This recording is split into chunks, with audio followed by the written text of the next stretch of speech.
नमस्कार, भारत एक्सप्रेस देख रहे हैं आप। आपके साथ मैं रोहित पोखरिया। आईएसआईएस, ये नाम सुनते ही आंखों के सामने आईएसआईएस की दरिंदगी भरी कई तस्वीरें सामने आ जाती हैं। निर्मम तरीके से लोगों को मौत के घाट उतारना और उसके बाद इन तस्वीरों को, इन वीडियोस को सोशल मीडिया पर साझा करना मानो आईएसआईएस का टेरर मॉड्यूल बन चुका हो। लेकिन अब आतंक के इन सूरमाओं को मौत के घाट उतारा जा रहा है, इनसे चुन चुन कर बदला लिया जा रहा है और इस जंग का सूत्रधार है टर्की। जी हां, टर्की के राष्ट्रपति ने यह दावा किया कि उन्होंने आईएसआई चीफ को मौत के घाट उतार दिया। इस दावे के बाद दुनिया कहीं ना कहीं काफी शौक में है। लेकिन आने वाले वक्त में तुर्की का क्या एक्शन प्लान रहेगा और तुर्की के इस दावे में दम कितना है, बताएंगे आपको। तो अगले आधे घंटे तक आप बने रहिए हमारे साथ और देखिए हमारी ये खास पेशकश, आतंक पर घातक प्रहार।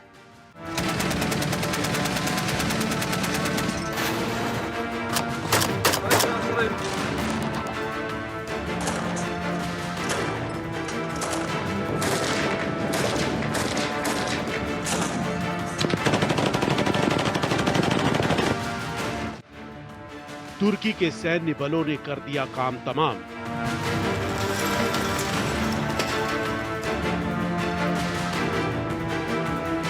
आईएसआईएस चीफ अबू हुसैन अल कुरैशी ढेर।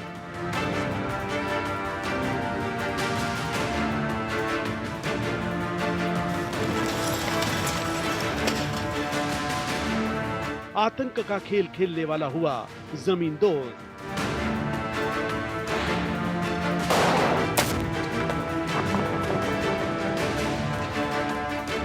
तुर्की की सुरक्षा एजेंसियों ने किया काम तमाम।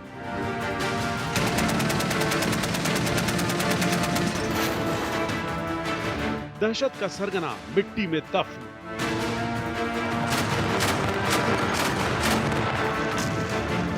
ये बहुत बड़ी सक्सेस है सिक्योरिटी फोर्सेस के लिए, खास करके टर्की के लिए।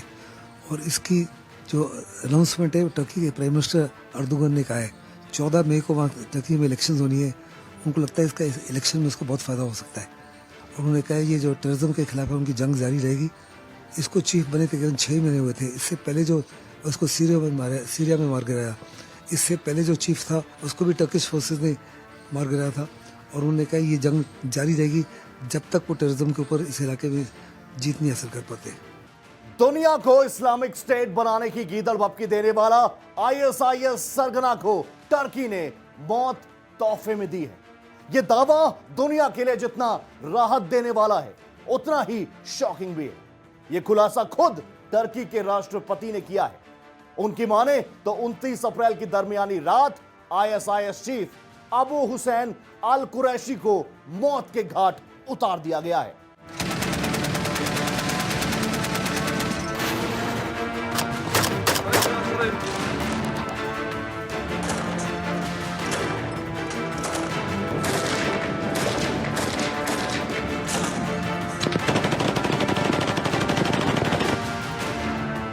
तुर्की से सनसनीखेज मामला सामने आया है।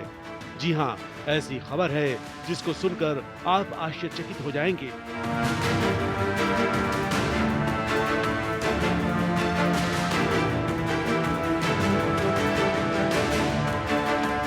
आतंकी संगठन इस्लामिक स्टेट का चीफ अबू हुसैन अल कुरैशी को मार दिया गया है।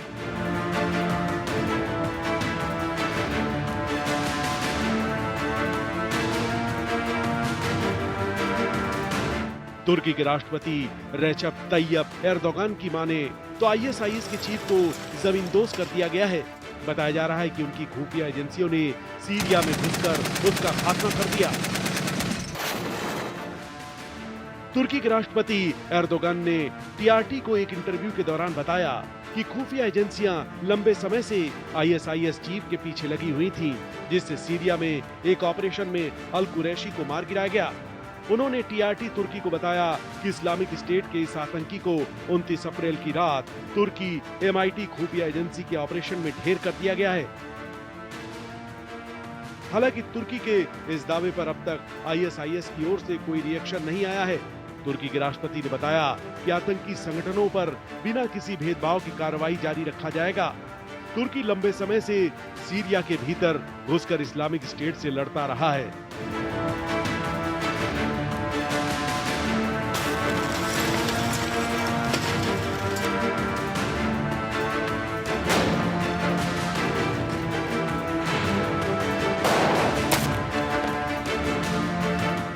उसका इरादा अपने देश की सीमा और सीरिया के बीच एक बफर जोन बनाने की है, जहां सीरियाई शरणार्थियों को बसाया जा सके।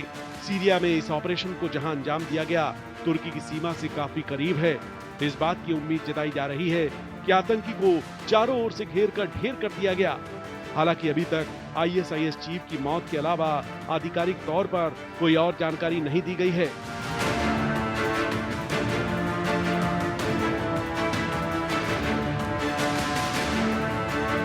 आईएसआईएस अबू हुसैन अल कुरैशी साल 2013 में इस्लामिक स्टेट में शामिल हुआ था, जिसने अबू अल हसन अल हाशमी अल कुरैशी के मारे जाने के बाद आईएस का कमान संभाला था।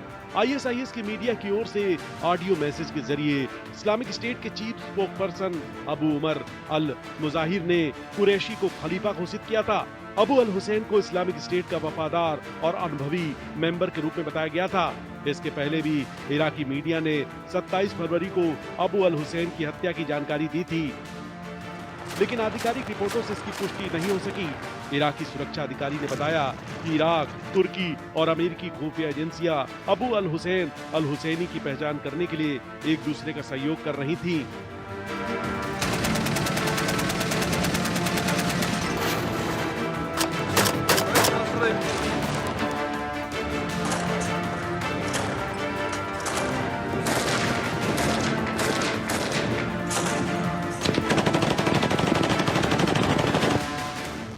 इस समय तो आईएसआईएस जो है बैकफुट पर है, उतने बड़े पैमाने पर नहीं है जितना वो पहले था। आईएसआईएस जो है बड़े पैमाने पर फैला जब इराक में, सीरिया में और लीबिया में instability I, primarily because of American action और असाद की वजह से। उसका फ़ायदा उठाते हुए जरकावी ने इसकी स्थापना की 1999 में और 2014 तक ये विश्व स्तर पर छा गया। इसके सबसे जो प्रोमिनेंट लीडर थे वो अल बगदादी थे, जिसको 2017 या 2018-19 में मारा गया। उस समय इन्होंने तकरीबन 8 से 12 मिलियन लोगों के ऊपर इनके टेरिटरी के अंदर थे और इनकी टेरिटरी वेस्टर्न इराक से लेके ईस्टर्न सीरिया तक थी। यानी दूसरे लफ्ज़ों में इनके पास जो टेरिटरी थी फ्रांस या जर्मनी के बराबर थी। इतना बड़ा इलाका था। इनके पास 30,000 जिहादिस्ट थे और इनका एनुअल डिफेंस बजट जो इसका था $1 बिलियन था। और इन्होंने कुछ टेरिटरी को हासिल किया था सीरिया में, इराक में, लीबिया में, इजिप्ट में, और इनकी कोशिश थी कि साउथ एशिया में इंक्लूडिंग हिंदुस्तान में, पाकिस्तान में, इंडोनेशिया वगैरह में बड़े पैमाने पर छा जाए। और कुछ हद तक अफगानिस्तान में अभी भी छाए हुए हैं। लेकिन अल बगदादी के मारे जाने के बाद में आईएसआई काफ़ी हद से कमज़ोर हो चुका है, लेकिन फिर दोबारा उठने की कोशिश कर रहा है, खास करके अफगानिस्तान में और कुछ हद तक सीरिया में। लंबे वक्त से सीरिया में आईएसआईएस और तुर्की के सुरक्षा बलों के बीच खूनी जंग जारी है। 6 महीने पहले ही आईएसआईएस चीफ बने अबू हुसैन अल कुरैशी को जहन्नुम पहुंचाया जा चुका है। टर्की की सेना आईएसआईएस को नेस्तानाबूद करने के इरादों से मानो सर पर कफन बांध कर निकली हो। एर्दोगान ने कहा कि खुफिया एजेंसियां लंबे समय से आईएसआईएस चीफ के पीछे लगी हुई थी। तुर्की के ब्रॉडकास्टर टीआरटी से एर्दोगान ने बताया कि अल कुरैशी को तुर्की के राष्ट्रीय खुफिया संगठन के एक ऑपरेशन में सीरिया के अंदर मार गिराया गया। अबू हुसैन अल हुसैनी अल कुरैशी को अबू हुसैन अल कुरैशी के नाम से जाना जाता था। दक्षिण सीरिया में एक ऑपरेशन में आईएस के पिछले नेता के मारे जाने के बाद आईएस ने नवंबर 2022 में अल कुरैशी को अपना प्रमुख चुना था। अब 6 महीने के भीतर ही दुनिया के सबसे खूंखार आतंकी संगठन के मुखिया का अंत हो गया।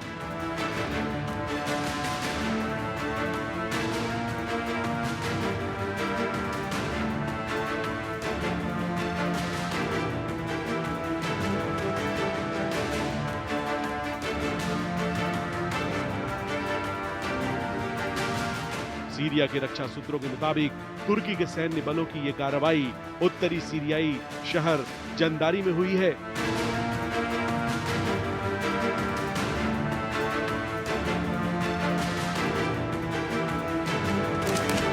इस शहर पर तुर्की समर्थित विद्रोही समूहों का कब्जा है।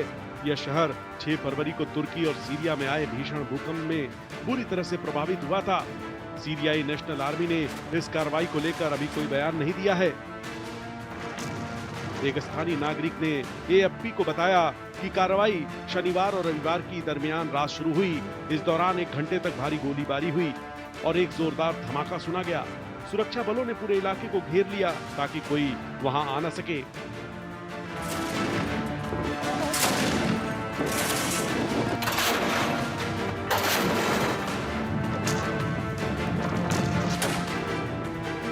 इस्लामिक स्टेट ने 2014 में बहुत तेजी से अपना वर्चस्व फैलाया था और इसने इराक और सीरिया के कई इलाकों पर कब्जा कर लिया था। उस समय उसके प्रमुख अबू बकर अल बगदादी ने पूरे क्षेत्र में एक इस्लामिक खिलाफत घोषित कर दिया था। इसके बाद सीरिया और इराक में अमेरिकी समर्थित बलों के अभियानों के साथ ही ईरान, रूस और कई अर्धसैनिक बलों के समर्थित सीरियाई बलों के अभियानों के चलते आईएस ने इस एरिया पर अपनी पकड़ खो दी थी। इसके हजारों लड़ाके हाल के वर्षों में अधिकांश समय छिप कर रहे हैं। हालांकि वे अभी भी बड़े छापामार हमलों को अंजाम देने में सक्षम हैं।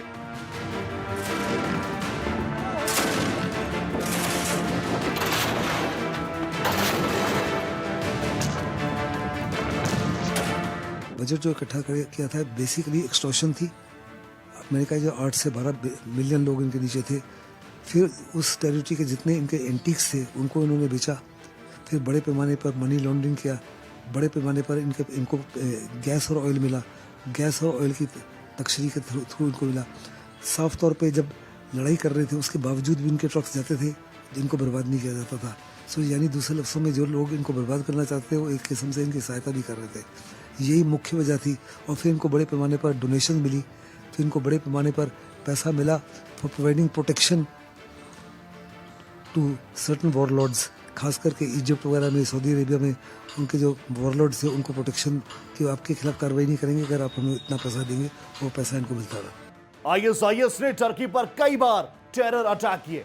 इन हमलों में 300 से अधिक लोगों की जान चली गई, सैकड़ों लोग जख्मी हो गए और मानो यहां से शुरू हुई एर्दोगन की प्रतिशोध की खूनी प्रतिज्ञा। तुर्की के राष्ट्रपति एर्दोगन की माने तो उनका राष्ट्रीय खुफिया संगठन दाएश आईएसआईएस के चीफ के पीछे पड़ा रहा था, जिसका एक कोड नाम अबू हुसैन अल कुरैशी रखा गया था। आईएसआईएस ने तुर्की पर कई बार आतंकी हमले किए थे। कम से कम 10 आत्मघाती बम विस्फोटों, 7 बम हमलों और 4 सशस्त्र हमलों में 300 से अधिक लोग मारे गए और सैकड़ों लोग घायल हुए थे। इसके जवाब में तुर्की ने आगे के हमलों को रोकने के लिए देश और विदेश में आतंकवाद विरोधी अभियान शुरू किया। एक इंटरव्यू में तुर्की के राष्ट्रपति ने यह भी कहा कि नस्लवाद, इस्लामोफोबिया और भेदभाव पश्चिम में कैंसर की तरह फैल रहा है। उन्होंने आगे कहा कि पश्चिमी देशों ने अभी तक इस खतरे का सामना करने के प्रयासों का प्रदर्शन नहीं किया है। अनादोलू एजेंसी की रिपोर्ट के मुताबिक अभद्र भाषा और विदेशों में मुसलमानों और मस्जिदों को निशाना बनाने वाले हमले भी बढ़ रहे हैं। एर्दोगन ने कहा, नस्लवादी समूहों के मस्जिदों के खिलाफ आगजनी और पवित्र कुरान को फाड़ने जैसे घिनौने कृत्य भी बढ़ गए हैं। हम अपने नागरिकों की जान और संपत्ति की सुरक्षा सुनिश्चित करने के लिए हर कदम उठाएंगे। अभी उस माफी की मजबूती कभी भी नहीं आ सकती। It is money that makes a mayor run. उस माफी का पैसा नहीं है, उस माफी की पॉपुलेशन नहीं है जिसके माध्यम से वो जबरदस्ती लोगों को लड़ाके बना सकते थे। उस माफी की रेडिकलाइजेशन की काबिलियत नहीं है। अगर आप देखो एक समय हिंदुस्तान में भी केरला में, चेन्नई में, नासिक वगैरह इलाके में, नॉर्थ ईस्ट में, वेस्ट बंगाल में काफ़ी ज़्यादा लोग रेडिकलाइज हो रहे थे। पाकिस्तान में रेडिकलाइजेशन शुरू हो गया था। अब अभी इंडोनेशिया में हो गया था, अफगानिस्तान में, मलेशिया में। उस माफी की रेडिकलाइजेशन खत्म हो चुकी है। उस माफी का पैसा नहीं है, उस माफी की लीडरशिप नहीं है। और उस समय अगर आपको याद था अल बगदादी के समय उन्होंने एक खलीफात को कह दिया था और कहा था जितने भी टेररिस्ट ऑर्गेनाइजेशन दुनिया भर में वो इसके नीचे काम करेंगी। लेकिन वो आज उस माफी की क्षमता नहीं रही, उस माफी का कोई पावरफुल लीडर नहीं है। लेकिन अफगानिस्तान के अंदर फिर बड़े पैमाने पर तालिबान को सबसे बड़ा जो चैलेंज है वो आईएसआईएस है। जितने भी काबुल में मॉस्को पर हमले हो रहे हैं वो सारे के सारे आईएसआईएस करा रहा है। और कुछ लीडर्स जो तालिबान के मारे गए हैं अफगानिस्तान में उनके पीछे भी आईएसआईएस का हाथ है। आइए अब आपको बताते हैं आईएसआईएस का कच्चा चिट्ठा क्या है। आखिर क्या है दुनिया के सबसे दुर्दांत आतंकी संगठन की बैकग्राउंड स्टोरी। इस रिपोर्ट में देखिए। एक लंबी लड़ाई के बाद अमेरिका इराक को सद्दाम हुसैन के चंगुल से आजाद करा चुका था।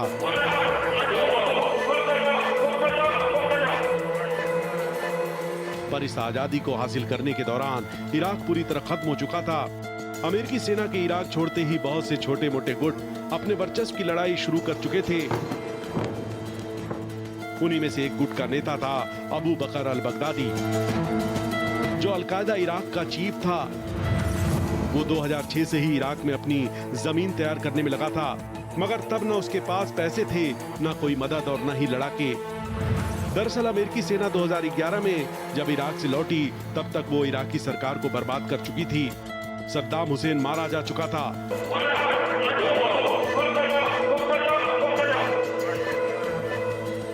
इंफ्रास्ट्रक्चर पूरी तरह से नष्ट हो चुके थे और सबसे बड़ी बात यह है कि वो इराक में खाली सत्ता छोड़ गए थे।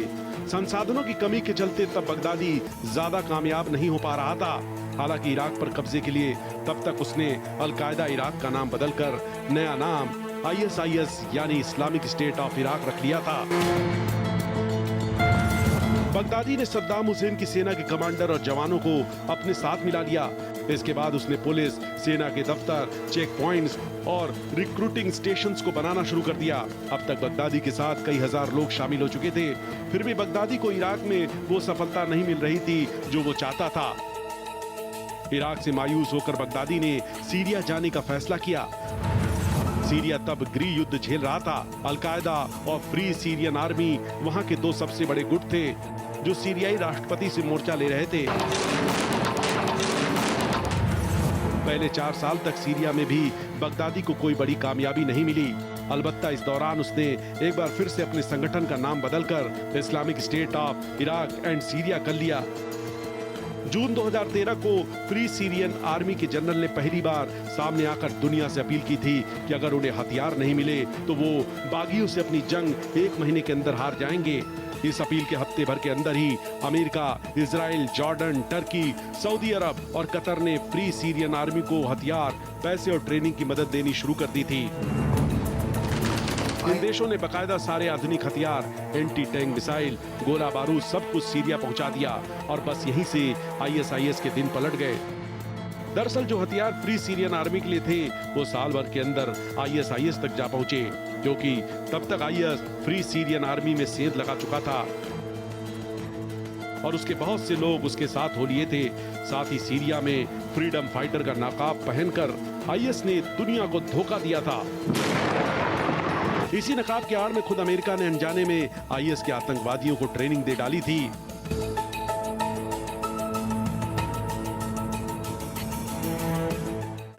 तो देखा आपने ISIS क्या है, लेकिन ISIS के जन्म के पीछे अमेरिका का रोल भी माना जाता है। कैसे जाने अनजाने में 1980 के दशक में ISIS नाम का बीज बोया गया, देखिए।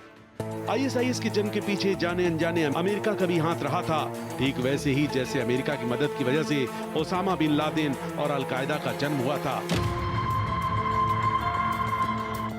ठीक वैसे ही जैसे 1980 में ईरान के खिलाफ इस्तेमाल के लिए केमिकल हथियार देकर अमेरिका ने सद्दाम को सद्दाम हुसैन बना दिया था, ठीक वैसे ही सीरिया के फ्रीडम फाइटर को अमेरिका ने हथियार और ट्रेनिंग दी और अब वही फ्रीडम फाइटर ISIS के बैनर तले अपने खतरनाक मंसूबे दुनिया के सामने लाने लगे थे।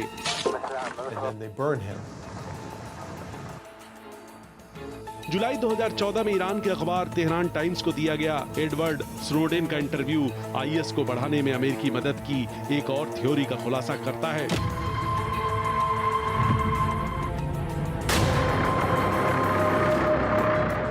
एडवर्ड स्नोडेन वही शख्स हैं जिन्होंने 2013 में अमेरिका की नेशनल सिक्योरिटी एजेंसी के मकड़जाल का खुलासा किया था। स्नोडेन के मुताबिक अमेरिका, ब्रिटेन और इजराइल ने मिलकर बगदादी के संगठन ISIS को मजबूत किया। इस प्लान को बीहाइव यानी मधुमक्खी का छत्ता कोड नेम दिया गया था। मकसद था इजराइल के आसपास वाले देशों में आतंकवाद की ऐसी ताकत खड़ी की जाए जिसमें इजराइल विरोधी देश उलझ कर रह जाएं और इजराइल सुरक्षित रहे।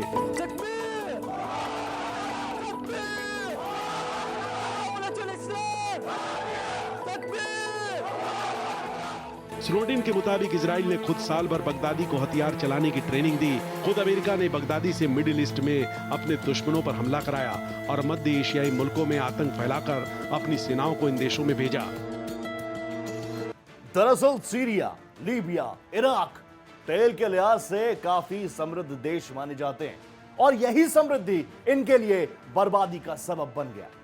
अमेरिका, सऊदी और टर्की के लालच ने कैसे इन देशों को तबाह कर दिया, जानिए। सीरिया, लीबिया और इराक तीनों ही तेल के लिहाज से काफी अमीर हैं। अमेरिका के बारे में कहा जाता है कि वहां से तेल निकालने के लिए अमेरिका ने ISIS को आगे बढ़ाया और इसमें अमेरिका की मदद सऊदी अरब और तुर्की ने की। जानकारों का मानना है कि तेल के इस खेल में IS को रोजाना 26 करोड़ 50 लाख रुपए आते थे। ISIS तब सीरिया और इराक के एक बड़े हिस्से पर अपना कब्जा जमा चुका था।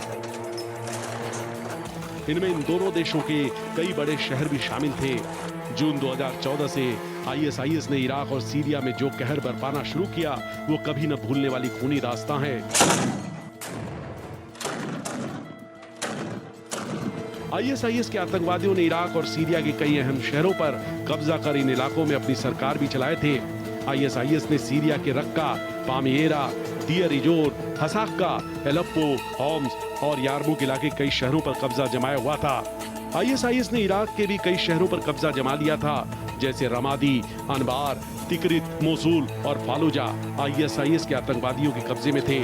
इराक में तो आलम यह था कि ISIS के आतंकी रमादी जीतने के बाद बगदाद की तरफ बढ़ रहे थे और इन सब का अंत हुआ बगदादी के मारे जाने के बाद। हालांकि बगदादी के मारे जाने के बाद ISIS के कई उत्तराधिकारी हुए जो मारे जा चुके हैं। ISIS चीफ का मारा जाना दुनिया के लिए किसी गुड न्यूज से कम नहीं है। टर्की लगातार ये दावे कर रहा है कि वो आने वाले वक्त में आतंक विरोधी अभियान लगातार चलाता रहेगा और ISI को जड़ से उखाड़ फेंकेगा। लेकिन समझने वाली बात यह भी है कि आने वाले वक्त में दूसरे देशों के लालच के चक्कर में किसी और आतंकी संगठन को पाला पोसा ना जाए। इसी के साथ इस बुलेटिन में फिलहाल इतना ही। देश प्रदेश की हर बड़ी खबर के लिए आप बने रहिएगा भारत एक्सप्रेस के साथ। नमस्ते।